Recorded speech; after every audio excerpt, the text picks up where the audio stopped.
क्या हो रहा है? अभी रिवीजन ही वो चल रहा है। हाँ, ओके। तो इस रॉड को हम रिप्लेस कर सकते हैं बाई ए स्प्रिंग जिसका स्प्रिंग कांस्टेंट होगा के।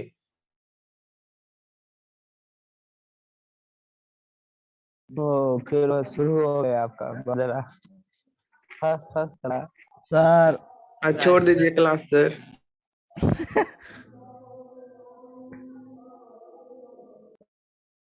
कहाँ गए सर? नेटवर्क को बुखार लग गया है। बस करो।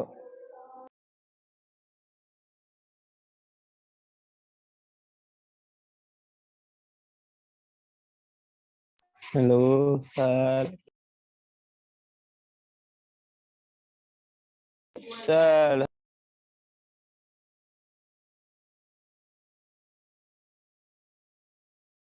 गए सर, सर मत करो।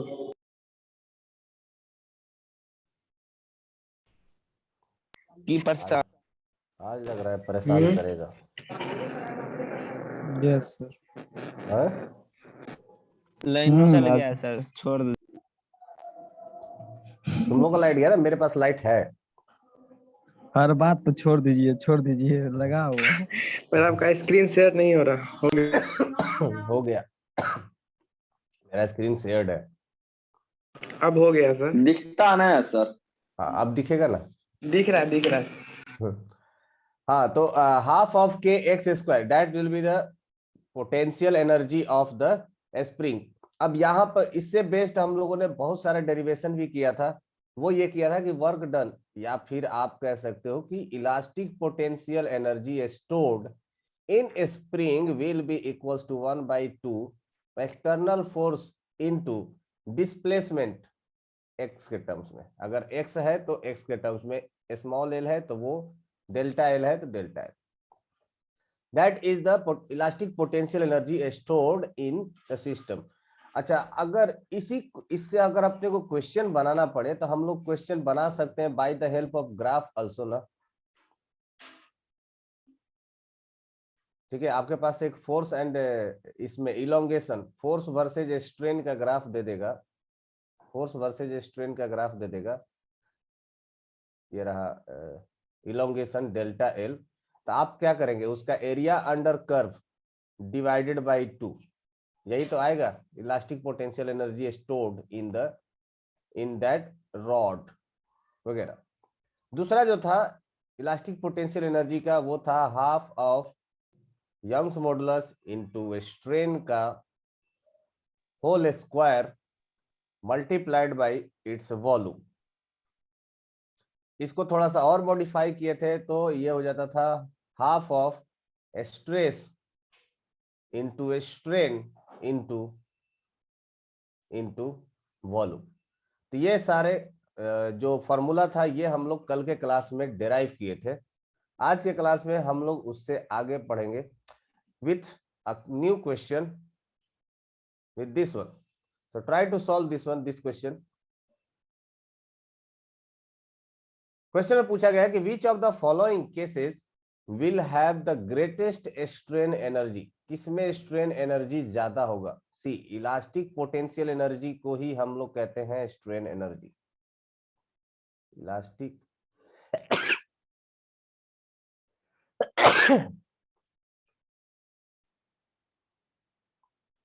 potential energy is also termed as strain energy.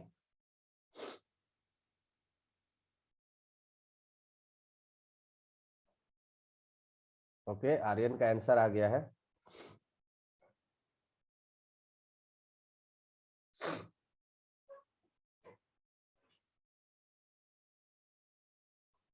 F is the stretching force, A is the area and S is a strain.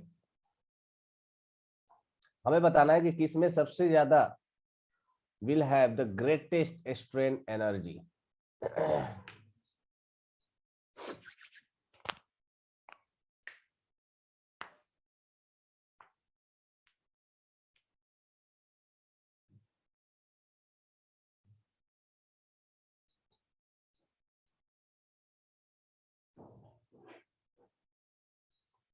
और कोई?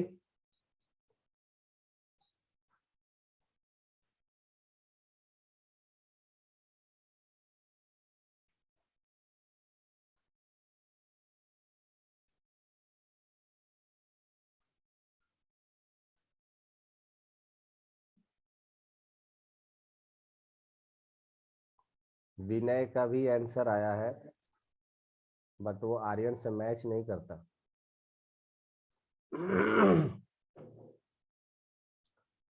अमन का आंसर आया, और बाकी लोग, माला का भी आया ऑप्शन।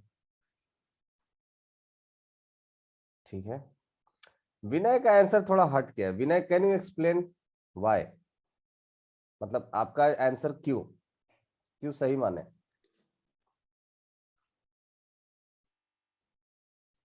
विनय, यस सर। आंसर क्यों आपका, मतलब ए था, क्यों? ये था हाँ, मेरा answer sorry, B. Aryan Aryan Aryan Aryan Aryan, आपका आंसर ए था। रीजन? सर रीजन आपका आंसर ए होने का? सर फॉर्मूला तो है स्ट्रेन एनर्जी का फॉर्मूला होता है ना, half into modulus into space into space into volume. हाँ तो सर वॉल्यूम हम कांस्टेंट मान लिए और सबका हाँ, वैल्यू फिक्स किए, तो एक सबसे ज्यादा आया। ओके, और ये ठीक है। डायरेक्टली देखिए सर कि फोर ज्यादा है और एरिया कम है, इस कारण से वो हो गया। माला, एक्सप्लेन कर सकती हो कि why option number B is correct? आपने आंसर दिया, ऑप्शन नंबर बी करेक्ट है। सर स्ट्रेन एनर्जी का फॉर्मूला होता है ना, half into stress into strain into volume. Stress into strain into volume, yes correct. उसी पे सर उसके बाद half into force by area into strain into volume का A into L, area into length. Okay, strain का delta L by L into volume. अब क्या करें? Sir फिर ऑप्शन ए से जो force F equal to 10 newton है ना, उस पे F के जगह 10 न्यूटन बैठा, ठीक है। फिर ए के जगह पर एरिया बैठा देंगे, हाँ और स्ट्रेन के जगह पर स्ट्रेन ये के बैठा देंगे। यस सर, वॉल्यूम की जगह पर क्या करें? वॉल्यूम की जगह एल ही रखना। एल ही रखेंगे? हाँ वही रखें। ऐसा क्यों? हाँ, नहीं पता ना इसलिए। अरे तो फिर Aman, explain your answer. Sir stress का ये पोटेंशियल इलास्टिक पोटेंशियल एनर्जी का फॉर्मूला होता है half into stress into strain into volume. तो स्ट्रेस की जगह हम फोर्स बाय एरिया लिख सकते हैं, ठीक और है, वॉल्यूम को एरिया इंटू लेंथ लिख सकते हैं। तो ठीक है। एरिया इसमें से कैंसिल हो जाएगा, मतलब यहाँ पर एरिया पे डिपेंड नहीं करेगा। उसके बाद बच गया फोर्स और स्ट्रेन, यानी फोर्स और स्ट्रेन पे और लेंथ पे डिपेंड करेगा। हमको लेंथ नहीं दिया है तो मान लेंगे कि लेंथ सबका कांस्टेंट है। उसके बाद फोर्स और स्ट्रेन पे डिपेंड कर रहा है, तो हमको क्लियरली दिख रहा है कि स्ट्रेन लगभग सब में सेम है, तीनों में सेम है, और सी नंबर में कम है तो वो तो होगा नहीं। और बाकी बच गया फोर्स, हमको सबसे ज्यादा बी में दिख रहा है तो हम बी को आंसर मानेंगे। मतलब एल का वैल्यू दिया होता तो पता चल जाता, हाँ लेकिन एल नहीं दिया हुआ तो एल को कांस्टेंट मान। पर स्ट्रेन तो दिया हुआ है। हाँ तो स्ट्रेन दिया हुआ है तो स्ट्रेन को तो हम कंसीडर कर ही रहे हैं।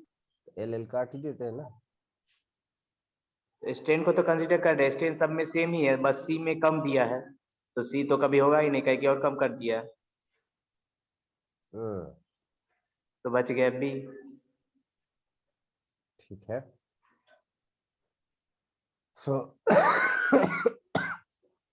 F is equal U is equal to half of F into delta L। ये हो गया फोर्स अप्लाइड और ये हो गया elongation. Which of the following case will have the greatest strain energy? F is the stretching force, A is the area of a cross section, and S is the strain। Area दिया गया है, area सबका अलग अलग है, length के बारे में कोई इंफॉर्मेशन नहीं है, बट स्ट्रेन के बारे में बोला गया है, that is delta L by L is equal to, आपको दिया गया है 10⁻³ so delta L will be equals to 10⁻³ into L। ये आपको एज्यूम करना पड़ेगा कि एल सब में कांस्टेंट है। अगर ऐसा एज्यूम नहीं करेंगे तो फिर तो गड़बड़ हो जाएगा ना इसमें। ये तो एजम्पशन के साथ चलना पड़ेगा कि इसमें एल का वैल्यू कांस्टेंट है, अदरवाइज मुश्किल हो जाएगा फिर सॉल्व करना। कैसे सॉल्व करेंगे फिर?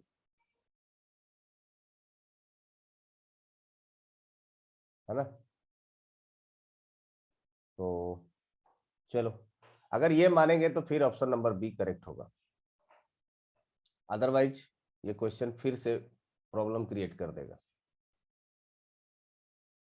कोई नहीं, अगला क्वेश्चन क्या है? अच्छा, अगला टॉपिक है बल्क मॉडुलस। बल्क मॉडुलस वैसे हम लोग पढ़ चुके हैं, बट फिर भी एक बार फिर से आपको मैं रिवाइज करा देता हूँ। एक सेकेंड अच्छा, सर हम वॉल्यूम को कांस्टेंट नहीं डाल सकते। वॉल्यूम को कांस्टेंट, चलो अगर वॉल्यूम को कांस्टेंट मानेंगे तो क्या होगा? सर उसमें एरिया अलग अलग दिया है तो वॉल्यूम कांस्टेंट कैसे हो सकता है? लेंथ अलग अलग हो जाएगा।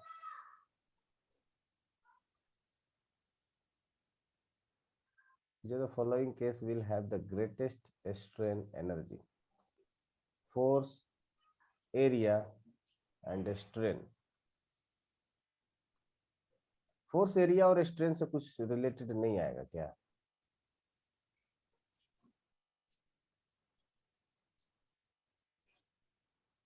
Force, area and strain. यहां पर स्ट्रेन की जगह पर इलोंगेशन ले लो, ये एस की जगह पर ये डेल्टा एल ये हो गया, तब जाकर के ये ज्यादा करेक्ट होगा। बात उसका भी सही है ना, आर्यन का क्या दिक्कत है? अगर हम लोग वॉल्यूम क्यों नहीं मान सकते? जब मानना ही है तो मानो ना, फिर दोनों कुछ। इसके जगह पर आप ऑप्शन में डेल्टा एल रखिए, that will be the change in length, तो ये क्वेश्चन ज्यादा आसान हो जाएगा। ओके, क्वेश्चन में स्ट्रेन मत लिखिएगा, that will be the delta L लिखिएगा।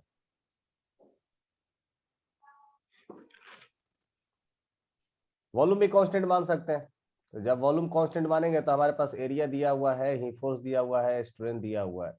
अगर वॉल्यूम कांस्टेंट मान लेंगे तो फिर सिचुएशन कुछ अलग हो जाएगा ना। जिसका स्ट्रेस और स्ट्रेन का वैल्यू ज्यादा होगा उसका इलास्टिक पोटेंशियल एनर्जी ज्यादा होगा। तो पहले तो ये निकालना होगा कि स्ट्रेन, देखो ये तीन केस में तो स्ट्रेन कांस्टेंट है, 10⁻³ -3 अब बच गया कि F/A का रेशियो किस में ज्यादा होगा, तो B में आएगा 7.5, इसमें आ जाएगा 1 पॉइंट समथिंग, और यहाँ पर आ जाएगा 10। तो उस हिसाब से ऑप्शन नंबर ए करेक्ट हो जाएगा ना? हाँ, उस हिसाब से ऑप्शन नंबर ए करेक्ट हो जाएगा अगर कांस्टेंट वॉल्यूम माना तो सी है। सी देखिए तो F/A करेंगे तो नहीं तो फिर यहाँ पर स्ट्रेन अलग है ना उसका, यहाँ पर स्ट्रेन भी तो 10⁻⁻4 हो जाएगा, और यहाँ पर स्ट्रेन 10⁻⁻3 है। ये बड़ा है ना, 10 गुना बड़ा है इससे। तो उस हिसाब से अगर कांस्टेंट वॉल्यूम मानोगे तो ए हो जाएगा, कांस्टेंट लेंथ के लिए बी हो जाएगा। पर मेरे हिसाब से ये स्ट्रेस की जगह पर स्ट्रेन दे देना चाहिए था, डेल्टा एल, ताकि कुछ मानना ही नहीं पड़े, ऑप्शन ही चेंज कर दो। आगे बढ़े। बल्क मॉडुलस, तुम लोगों का एनोटेशन बंद करो, तुम लोगों को स्क्रीन भी चलाने नहीं आता है।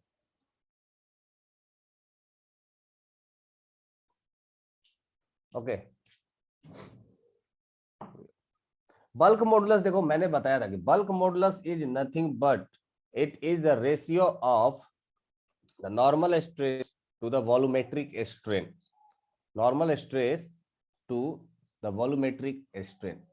सो बल्क मॉडुलस, बल्क मॉडुलस को हम लोग K से डिनोट करते हैं। Bulk modulus is denoted by K, that will be equals to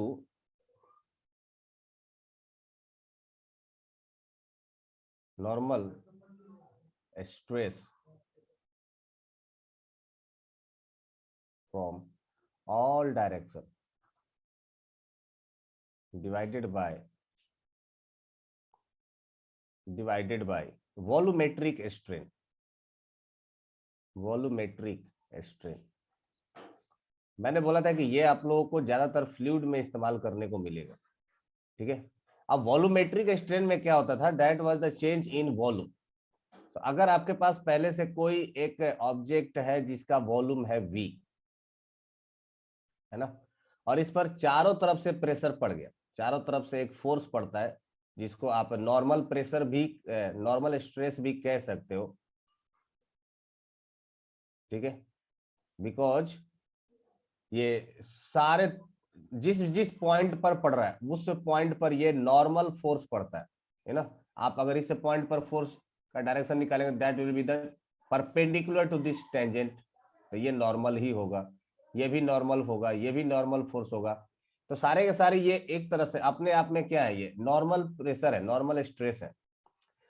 अब इसके वजह से अगर इसका इनिशियल वॉल्यूम v था और फाइनली ये डिक्रीज होकर के ये छोटा हो गया, इसका नया वॉल्यूम जो होगा वो कुछ v डैश हो जाएगा। इनिशियल वॉल्यूम कुछ इसके पास v था, इनिशियली इसका वॉल्यूम v था, so delta v will be equals to minus of, आप लिख सकते हो v माइनस v डैश, मतलब नेगेटिव साइन आ जाएगा यहाँ पर, minus is v minus v dash, या लिख सकते हो कि v dash minus v, that will be the delta v, change in volume.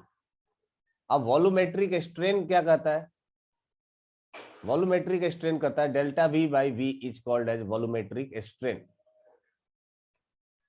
सो मैं यहां से फॉर्मूला लिख सकता हूं, द नॉर्मल स्ट्रेस के जगह पर मान लीजिए कि यहाँ पर एक्सटर्नल प्रेशर P है, सब तरह से प्रेशर P पड़ रहा है, तो मैं लिख सकता हूं P divided by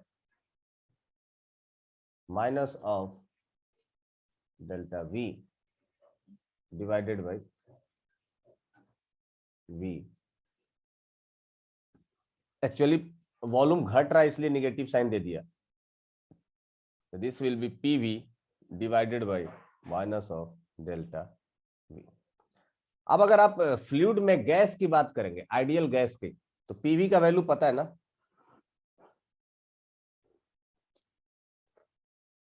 ideal gas में PV का वैल्यू क्या होता है, nRT। We can write here for ideal gas, क्योंकि गैस भी क्या है, फ्लूइड ही है, for ideal gas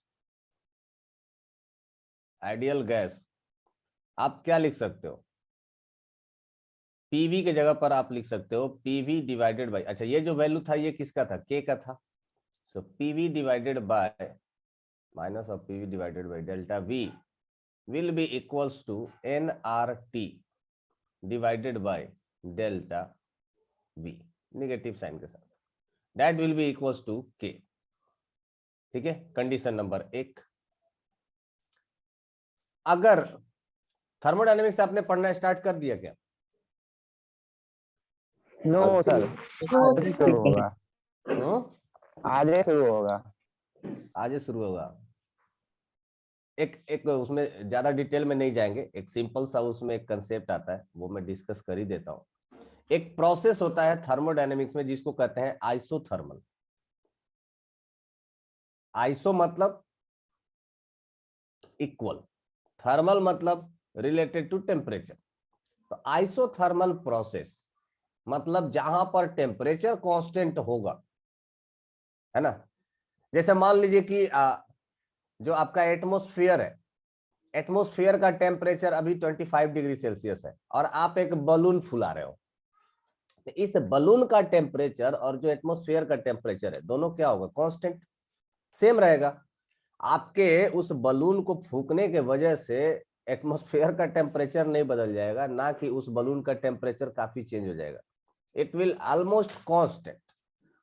So such kind of process are called as isothermal process.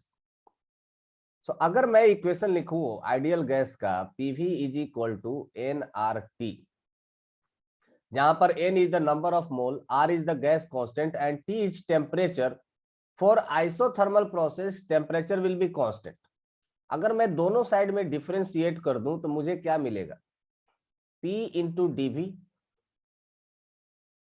Plus V into dP is equal to 0। तो यहां से आप क्या लिख सकते हो, P into dV is equal to minus of V into dP। अपने को क्या चाहिए, ये वाला PV divided by delta V। तो मैं क्या लिख सकता हूं, ये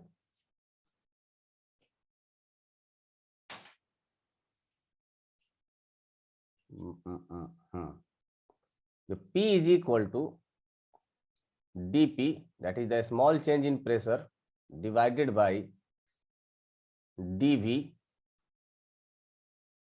into ऊपर में V निगेटिव साइन के साथ। This is nothing but the value of K, this is nothing but the value of K। So we can write K is equal to minus of pressure। अगर process isothermal है, मतलब ये जो compression किया गया, अगर इसमें कोई भी टेम्परेचर का चेंज नहीं होगा तो जो बल्क मॉडुलस होगा that will be equals to pressure. एक और प्रोसेस होता है but I am not going through that, आप लोगों को ज्यादा भी आइडिया है नहीं। एक एडियाबेटिक प्रोसेस होता है, so leave it for now. इतना चीजें लिख लीजिए 1 and 2। This is basically related to fluid. अब ये गैस हो गया है ना। सिमिलरली अगर हम लोग लिक्विड के बारे में बात करें, फ्लूइड के बारे में बात करें, तो दिस प्रेशर विल बी, अच्छा पहले ये लिख रहे हो ना, अभी लिख लो फिर बताता हूं।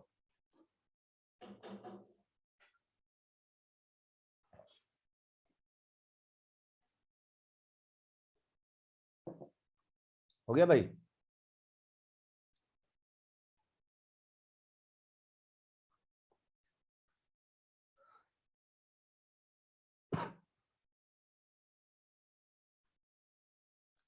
हो गया? Yes sir.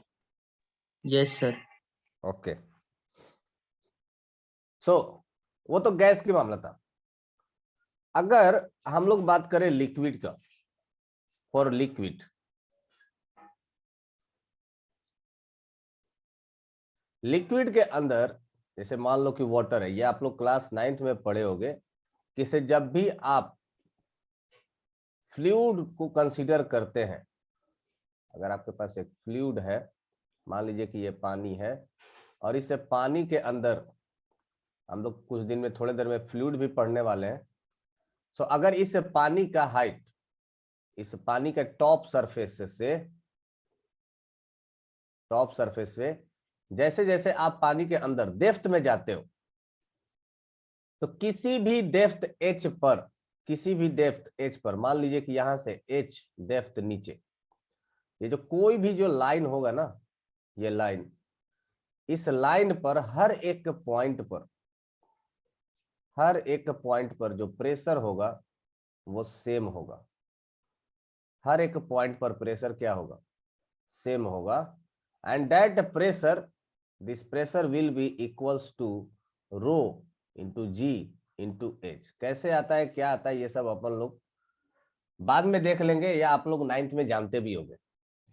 यहां पर रो क्या है, rho is the density of liquid, density of liquid is equal to rho. H is nothing but the depth from free surface. So this is called as free surface. Free surface. Free surface का मतलब top layer of liquid है ना, जो भी liquid है उसका top layer को हम लोग फ्री सरफेस कहते हैं। तो फ्री सरफेस से जो भी डेप्थ होगा that will be called as H। अब अगर ऐसे मान लिया जाए कि इसे आपसे कहा जाता है कि एक छोटा सा बबल है, छोटा सा बबल है जो कि h हाइट पर यहां पर है। यस अमन, गो अहेड। सही बात, पिछले स्लाइड पे जाइएगा तो प्रीवियस पेज। ओके, ये रहा प्रीवियस पेज। सर इसमें P is equal to DP आया है, तो यहाँ स्मॉल p है, डेल्टा P है, और यहाँ पर P है, तो दोनों को इक्वल कैसे कर दिए? स्मॉल p मतलब change in pressure. Yes sir. हाँ, तो ये जो वॉल्यूम जो चेंज होगा that will be due to the change in pressure. हाँ तो सर फॉर द गैस अगर ये वॉल्यूम चेंज होगा माइनस p कैसे आया? है? K equals to minus p कैसे आया? ये माइनस साइन नेगेटिव उधर चला गया। हाँ तो निगेटिव साइन का नहीं, K इक्वल्स टू p कैसे आया फिर, तो वो आया कैसे?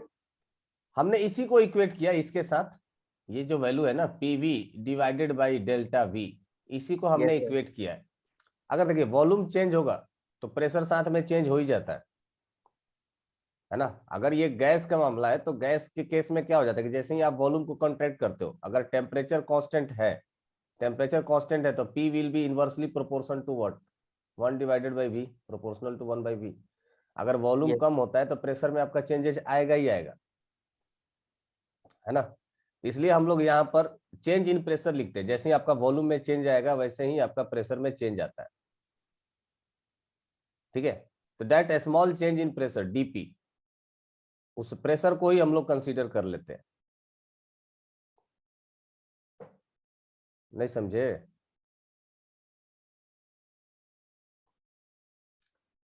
यूनिट से मैच करा लो ना, दिस प्रेशर वॉल्यूम और divided by delta V, this is delta P, pressure volume and delta V।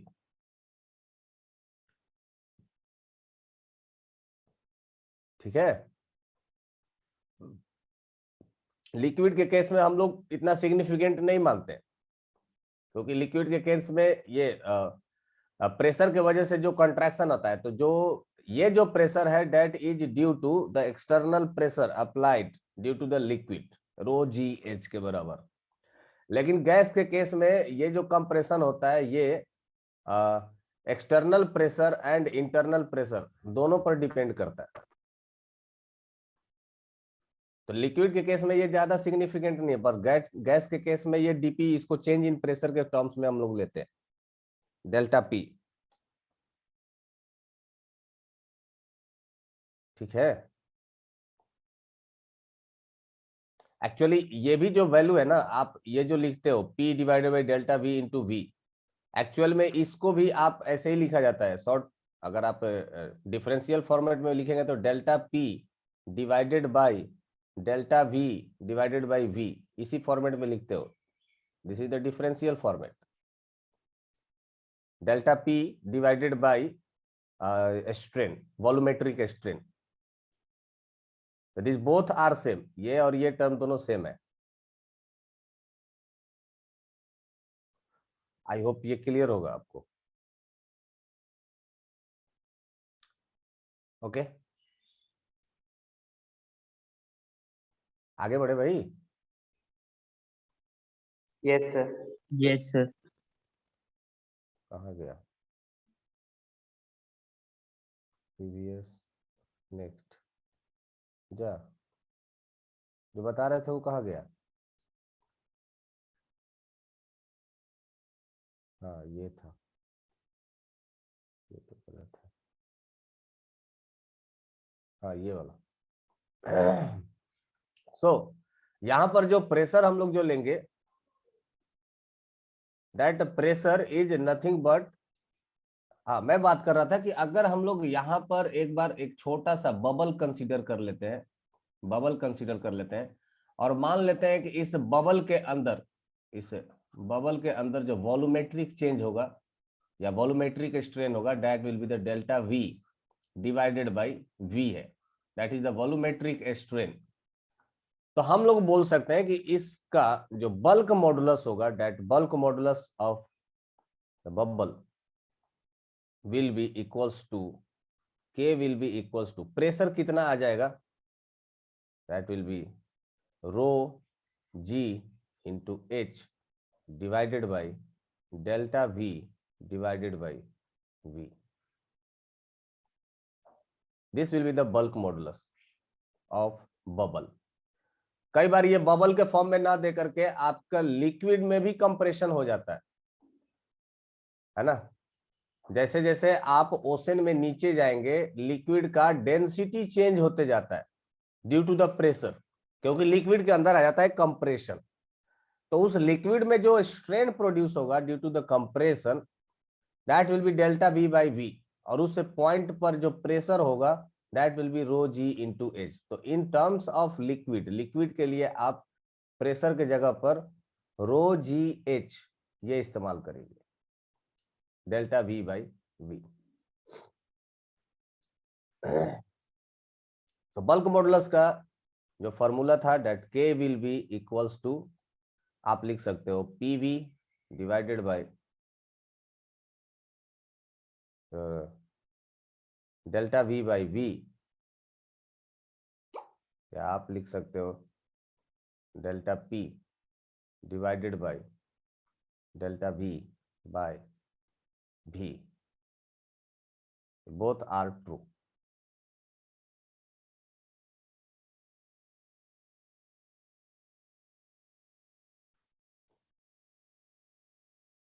Okay, तो इस पर बेस्ड एक क्वेश्चन है, क्वेश्चन अटेम्प्ट करिए। पहला तो क्वेश्चन है वॉल्यूमेट्रिक स्ट्रेन से कि अगर आपके पास एक यूनिफॉर्म क्यूब है is subjected to volume compression, इसमें कंप्रेशन प्रोड्यूस किया जाता है, if each side is decreased by 1% then bulk strain is. अगर सारे साइड को 1% से घटा दिया जाए तो बल्क स्ट्रेन क्या होगा? पहला क्वेश्चन ये है।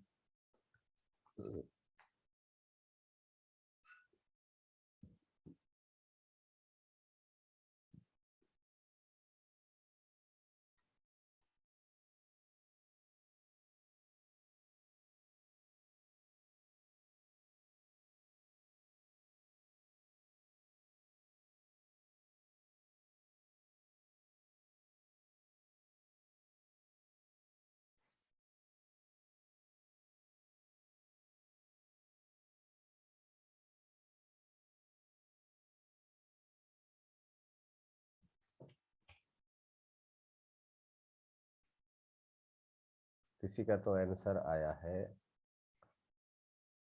लास्ट कंप्लीट नहीं हुआ। ओके, आंसर आपने लिख लिया होगा। यस सोनल, लिख लीजिए।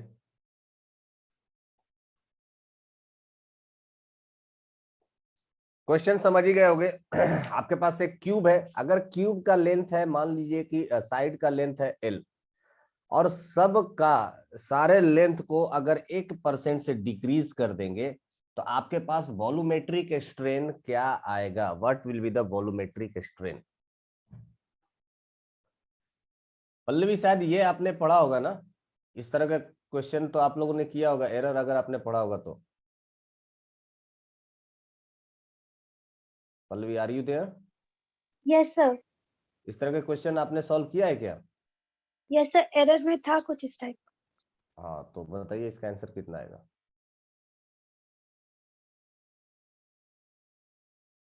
अमन 19/100। ओके, एक्चुअली ये डिफरेंशियल का क्वेश्चन भी आप कह सकते हो। मैंने एरर का मैंने इसलिए बोला क्योंकि एरर में इस तरह के क्वेश्चन आते हैं। इट डजंट मीन कि ये एरर का ही क्वेश्चन हो गया है ना। चलिए मैं बता देता हूं। हमसे पूछा गया है वॉल्यूमेट्रिक स्ट्रेन मतलब बल्क स्ट्रेन, और बल्क स्ट्रेन का मतलब होता है delta V by V. The bulk strain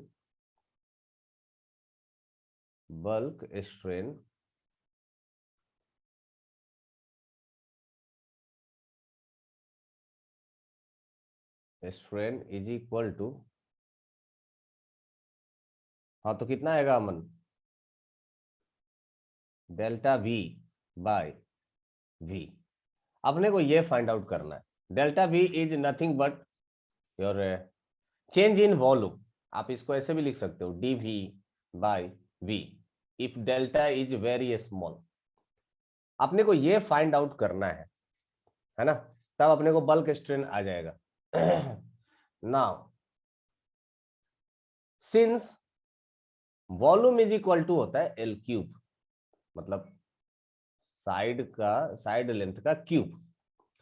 अगर आप इसको डिफरेंशिएट कर देंगे dV by dl, dV by dl, तो हमारे पास क्या आ जाएगा 3L स्क्वायर, करेक्ट।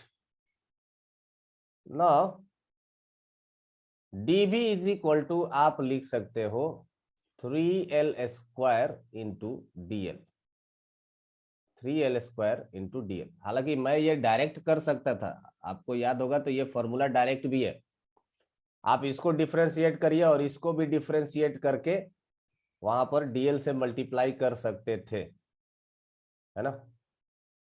तो ये हमने ला दिया dV इज इक्वल टू इतना। अगर मैं इसको वॉल्यूम से डिवाइड कर दूं, both side divided by volume, divided by volume, तो मुझे जो चाहिए था वो मिल जाएगा, ठीक है। So this will be dV divided by V will be equals to 3 times L square into dl divided by L cube, L square से ये गया, so this will be 3 into dl by L।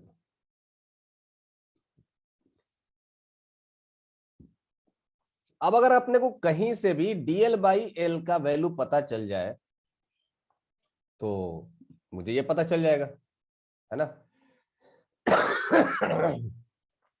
अच्छा, इससे एक statement और लिख सकते हो, पता है एक स्टेटमेंट आप क्या लिख सकते हो, that volumetric strain is nothing but, देखिए नोट पॉइंट है, note what volumetric strain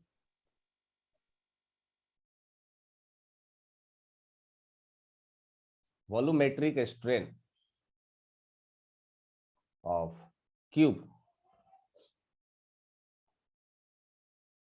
equals to 3 times longitudinal strain, longitudinal strain, है ना। ये एक इंपॉर्टेंट आप लोगों के लिए कंसेप्ट है। अब आपको क्या दिया गया है कि each side is decreased by 1%। अब ये जो 1% दिया गया है ईच साइड का decrement, that is delta L by L is equal to, जो डिक्रीमेंट है वो कितना दिया गया है 1%, दैट विल बी 1%। तो मैं यहां पर लिख सकता हूं कि volumetric strain that is the bulk modular, bulk strain, bulk strain will be equals to 3 into 1% will be 3%, या 3/100, नहीं अमन, it will be 3%, not 0.0199. This is delta V by V. Correct answer.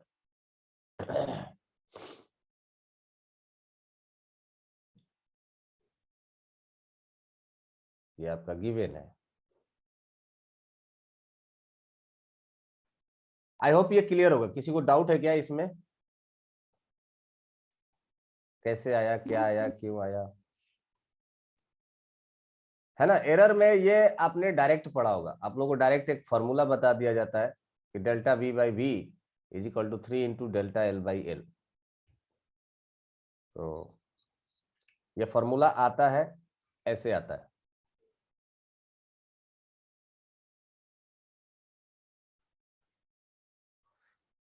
आगे बढ़े, एक क्वेश्चन और करते हैं।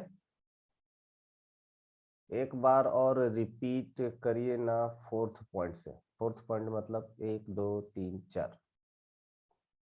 देखिए यहां पर पहले तो मैंने डिफरेंशिएट कर दिया। जैसे ही डिफरेंशिएट किया तो मुझे जो चाहिए था उसको पाने के लिए मुझे वॉल्यूम से डिवाइड करना पड़ेगा, तो मैंने वॉल्यूम से डिवाइड किया। अब जब वॉल्यूम से डिवाइड करेंगे तो वॉल्यूम को हम लोग साइड लेंथ के टर्म्स में लिख सकते हैं एल क्यूब। तो एल स्क्वायर से एल क्यूब कैंसिल हो गया और बचा क्या, L, that is the side length of the cube. DL तो पहले से है ही। अब डीएल बाई एल, इसी को हम लोग क्या कहते हैं, this is also called as longitudinal strain. यही हमारा क्या है, लॉन्गिट्यूडनल स्ट्रेन। लॉन्गिट्यूडनल स्ट्रेन क्या होता था कि साइड लेंथ में जो इंक्रीमेंट है डिवाइडेड बाय ओरिजिनल लेंथ, है ना। और आपको क्वेश्चन में जो दिया गया है वो कौन सा स्ट्रेन दिया गया है, that is also given by longitudinal, क्योंकि आपको बताया गया है कि ये जो इंक्रीमेंट और डिक्रीमेंट है ये साइड के लेंथ में हो रहा है। तो साइड लेंथ का इंक्रीमेंट डिक्रीमेंट आपको दिया गया है 1%। इसका मतलब जो आपको दिया गया है that is nothing but delta L divided by L into 100, या आप कह सकते हैं तो डायरेक्ट कहिए कि इट विल बी 1%, या तो 100 लिख के गुना करके बताइए या फिर डायरेक्ट बोलिए कि इट इज 1%। बात तो एक ही हो गया ना। आप स्ट्रेन परसेंटेज, आप चेंज इन लेंथ परसेंटेज क्या लिखते, delta L divided by L into 100, और ये वैल्यू कितना होगा 1, तो डेल्टा एल बाई एल कितना हो जाएगा 1%। सो अल्टीमेटली जो आपको दिया गया है that is delta L by L. अब फ्रॉम दिस इक्वेशन जो आपके पास ये जो इक्वेशन आया, इक्वेशन नंबर 1, इस इक्वेशन को यूज करिए। डेल्टा एल बाई एल दिया गया है, डायरेक्ट 3 से मल्टीप्लाई कर देंगे तो मेरे पास क्या आ जाएगा, डेल्टा वी बाई वी। और यही तो मुझे निकालना था, find out the bulk strain. और बल्क स्ट्रेन होता क्या है, delta V by V. I hope clear होगा खुशी। Yes sir. चलिए एक क्वेश्चन और होगा बल्क मॉडुलस पर, ये क्वेश्चन को अटेम्प्ट करिए। आपको दिया गया है कि इसे एक ओशन होगा, तो when a pressure of 100 atmosphere is applied on a spherical ball of rubber, then its volume reduces to 0.01%. The bulk modulus of the material of rubber in, remember, dyne per centimeter square में बताना है।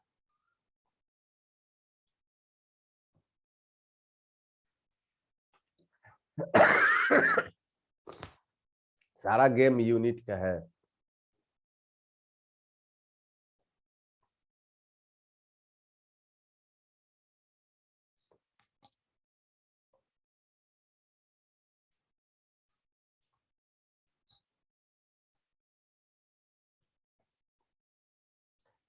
One ATM जानते हो क्या, unit of pressure, what is 1 ATM?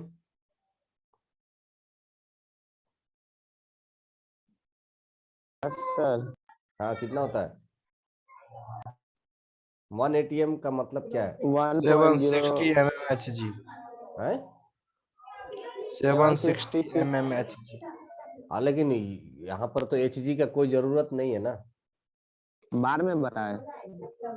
हाँ बिल्कुल, bar is not the SI unit. हमको SI unit के फॉर्म्स में बताइए, what is the SI unit of pressure?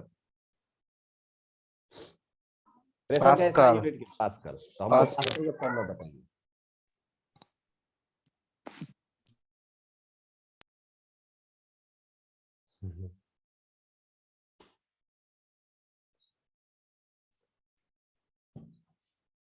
Anyone? 10 to the power 5 pascal. 1 ATM का मतलब क्या है? 10 to power 5 pascal. 10 to the power 5 pascal. ठीक है। एक्चुअली देखिए आप इसको सीरीज में ही याद रखिए, 1 एटीएम इज रफली equals to 1 bar. Exact equal नहीं होता है, बट आप कैलकुलेशन के लिए रफली लिख सकते हो, है ना। This is just for calculation. 1 ATM 0.13 1 बार भी लिख सकते हो, और 1 बार इज इक्वल टू होता है 10⁵ पास्कल, और 1 पास्कल में 1 न्यूटन मीटर स्क्वायर होता है, इसलिए 10⁵ न्यूटन पर मीटर स्क्वायर भी हो जाएगा। बात एक ही हो गया। क्योंकि एसआई यूनिट है तो एसआई यूनिट पास्कल को तभी बोलेंगे जब ये अपने एसआई यूनिट के फॉर्म्स में होगा, है ना। That is Newton per metre square को ही पास्कल कहा जाता है। हो तो ये आपको याद रखना पड़ेगा प्रेशर के टर्म्स में। और भी होता है, इसी को आप 760 mm ऑफ Hg भी कह सकते हो। 760 mm ऑफ Hg या 76 सेंटीमीटर ऑफ Hg, बात एक ही हो गया Hg। तो ये आपको यूनिट ऑफ प्रेशर याद रखना पड़ेगा। अब यहां पर जो आपको दिया गया है that is in the form of ATM, that means कि आपको दिया गया है 10⁵ न्यूटन पर मीटर स्क्वायर। जो प्रेशर का वैल्यू होगा that will be 10⁵ newton per metre square. ना आपसे पूछा गया है the bulk modulus of the material is, we know that K is equal to that pressure applied divided by delta V by V. Delta V by V is nothing but what? It is a strain, और आपको जो दिया गया it is a strain percentage. A strain percentage. That means आप जब values put करेंगे यहाँ पर तो प्रेशर के जगह पर आप पुट करेंगे 100 into 10⁵ newton per metre square divided by delta V by V का मतलब हो जाएगा कितना 0.01 डिवाइडेड बाय, परसेंट को हटाएंगे तो 100 से डिवाइड करना पड़ेगा, तो दिस विल बी 100। ये डेसिमल भी उड़ा दीजिए और 100 से डिवाइड कर दीजिए। ओके, तो this will become 1 divided by 10⁵ जो कि ऊपर चला जाएगा, तो ये कितना हो जाएगा 100 into 10⁵ 9 Newton per metre square. Now अब ये इनको भी अगर जोड़ देंगे तो ये कितना हो जाएगा 10 to power 11। 10 to the power 11 option गलत है। तो ऑप्शन गलत हो गया। लग तो सर कुछ सही नीचे रहा है। में ऑप्शन डिवाइड 0 होता तब C होता, क्या होता, एक और 0 होता न तब C ऑप्शन सही होता। पता नहीं, देखते हैं ना। ये आ गया न्यूटन पर मीटर स्क्वायर। अपने को बताना है डाइन पर सेंटीमीटर स्क्वायर में। अब 1 न्यूटन में होते हैं 10⁵। 1 न्यूटन में 1 लाख डाइन होती है। 10⁻11 इंटू, हाँ ये बात बहुत जल्दी समझ में आता है, डिवाइडेड बाई मीटर स्क्वायर को जब सेंटीमीटर स्क्वायर में बदलेंगे तो कितना हो जाएगा 10⁴। इसको उतर दीजिए, it will be 10⁻12। Answer C. Dyne by centimetre square. हाँ, तो न्यूटन को डाइन में बदल दो और मीटर स्क्वायर को भी तो सेंटीमीटर स्क्वायर में बदलोगे ना। यस सर यस, यूनिट ठीक नहीं दीजिए डाइन। ये है डाइन, है ना। तो ये क्वेश्चन में कुछ दम नहीं था, बस सारा गेम यूनिट का था। That is also important, dyne by centimetre square. चलिए, so that was the bulk modulus, है ना। एक मैं 5 मिनट का समय लूंगा। Modulus of rigidity. Modulus of rigidity में कुछ ज्यादा एक्स्ट्रा कुछ बताना है नहीं और ज्यादा आपसे पूछा भी नहीं जाएगा। बस आप इतना जान लीजिए, म्यूट कर लो भाई, म्यूट कर लीजिए। अगर आपको एक दिया गया है ट्यूब या कोई भी मटेरियल दिया गया है, पड़ाका फोड़ता है इसी में। अगर आपको कोई एक मटेरियल दिया गया है और इसके ऊपर अगर आपने फोर्स लगाया, ठीक है, तो ये अपने अंदर के होने वाले चेंजेस को क्या करेगा, रेजिस्ट करेगा। This is the nature of any object, किसी भी ऑब्जेक्ट का ये नेचर होता है, ये अपने अंदर के होने वाले चीजों को ये रेजिस्ट करेगा। सो वॉल्यूमेट्रिक चेंज को रेजिस्ट करने का पैरामीटर को मेजर करते हैं तो वो होता है बल्क मॉडुलस। लॉन्गिट्यूडनल स्ट्रेन मतलब लॉन्गिट्यूडनल चेंजेस को मेजर करने के लिए जो मॉडुलस बनाया गया है, जो पैरामीटर बनाया गया, दैट इज यंग्स मॉडुलस। लेकिन जो इसमें फ्लेक्सरल चेंज आता है, जो इसमें शियर स्ट्रेस जनरेट होता है, शियर स्ट्रेन जनरेट होता है, that will be measured in the terms of modulus of rigidity, delta X by L. अगर हमसे कहा जाएगा कि मॉडुलस ऑफ रिजिडिटी बताइए, तो modulus of rigidity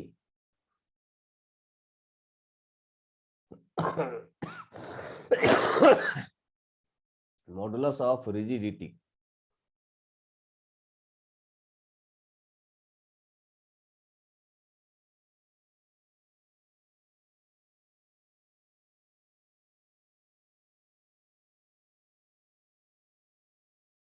sir line cut गया।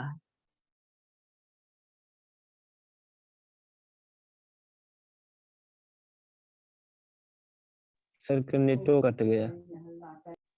Sir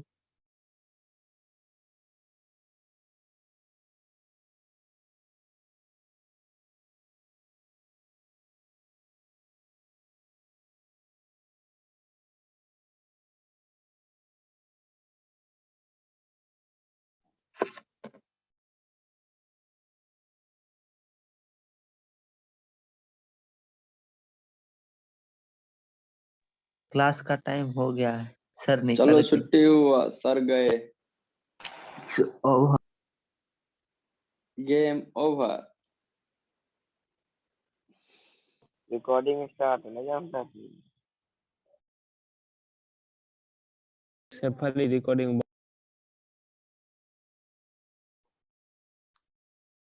okay connected.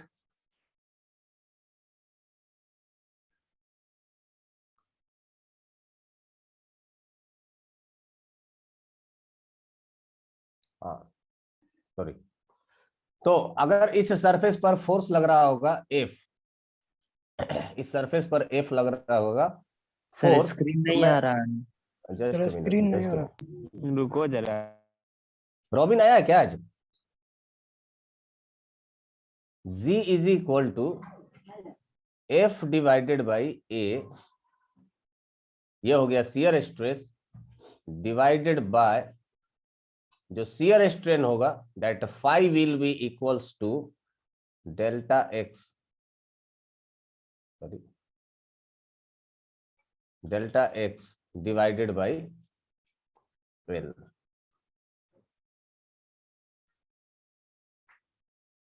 ठीक है, since phi is equal to delta X by L.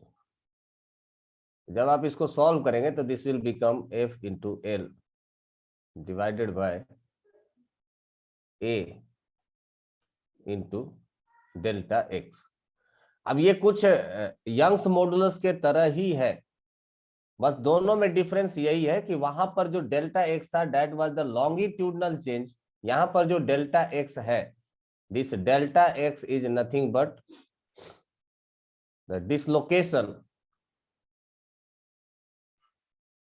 Dislocation of top surface. ये रहा टॉप सरफेस, ये रहा bottom surface, dislocation of top surface को हम लोग कहते हैं डेल्टा एक्स, है ना। आप इसी फॉर्मूले को आप ऐसे भी लिख सकते हो, G is equal to F divided by A into phi, where phi is nothing but longitudinal strain.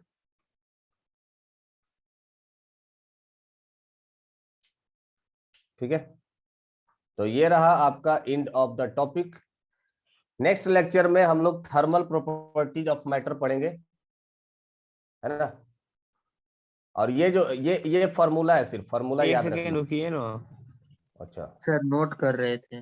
NOTA करो ये नेक्स्ट क्लास भी है, इसके स्क्रीनशॉट ले लो, नोट कर लेना। हो गया हो गया। हो गया।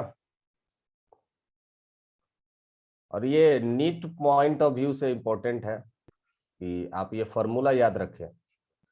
इस यंग्स मॉडुलस, बल्क मॉडुलस और मॉडुलस ऑफ रिजिडिटी में एक रिलेशन है, that is Young's modulus is equal to 9 kg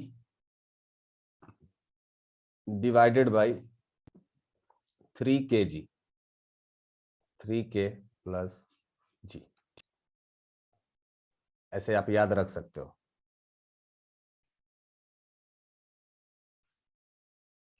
sir यहाँ जी क्या है? मॉडुलस ऑफ रिजिडिटी अभी तो पढ़ा। G is modulus of rigidity. तो ये फॉर्मूला याद रखिएगा, Young's modulus is equal to 9 kg divided by 3 kg। ठीक है। Okay sir.